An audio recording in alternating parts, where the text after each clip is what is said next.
ক্রেতা বিক্রেতার সাপ্তাহিক সেতু বন্ধন এখানে। ক্রেতা তার কোনো প্রকার ঝামেলা ছাড়াই যে যার পছন্দ অনুযায়ী হাঁস মুরগি খাসি ক্রয় করে নিচ্ছেন। শত বছরের পুরনো এই হাটটিতে ক্ষণিকের আনন্দে মেতে ওঠে ক্রেতা বিক্রেতার ব্যক্তিগত বাণিজ্য পর্ব। আগে শহরের পাশে বসত শুক্রবারের এই হাট, পরে ব্যক্তিগত জমি ইজারা নিয়ে হাটটিকে প্রসারিত করা হয়েছে।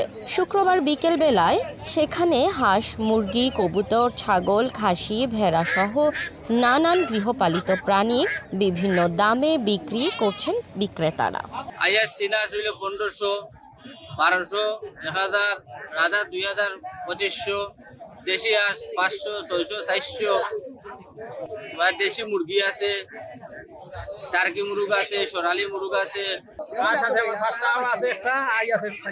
প্রতি শুক্রবার আই না, মাঝে মাঝে আই সিরাজ বংশের একজনে ফালছিরা তো তাইনার নামে নামে হয়েছে সিরাজি। একটা বৈশিষ্ট্য মাসে মাসে বাচ্চা করে 2500 কম বেশ করে কিছু কম বেশ করে বিক্রি হবে। 700, 800, 600, 300 দেশি মুরগি।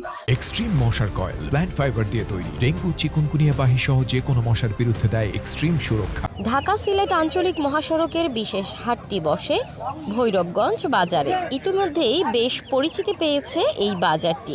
স্থানীয়রা জানিয়েছেন চা বাগান হাইল হাওর সমতলের গ্রামগুলোকে কেন্দ্র করে বসেছে এই হাটটি, যেখান থেকে অর্থ উপার্জন করছেন স্থানীয়রা। মানুষ প্রচুর মানুষ হয়।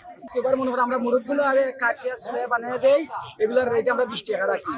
রাজহাঁস আছে এগুলা মনে করো আমরা 50 টাকা 60 টাকা রাখি। চেফিয়াস আছে না এগুলা রাখি আমরা 30 টাকা 40 টাকা বানাই। মনে করো যারা ওর ফ্যামিলির মাঝে সংসারের মাঝে বানাইতে পারে না, এরা কাটিয়া নিয়ে যারা তারা কাছে। সিলেটের শ্রীমঙ্গল মৌলভীবাজার সদর রাজনগড় কমলগঞ্জ হবিগঞ্জের শায়েস্তাগঞ্জ সহ বিভিন্ন স্থান থেকে ক্রেতা বিক্রেতারা এই হাটে ভিড় করেন। এই বাজারটি বিকেল থেকে চলে সন্ধ্যা পর্যন্ত।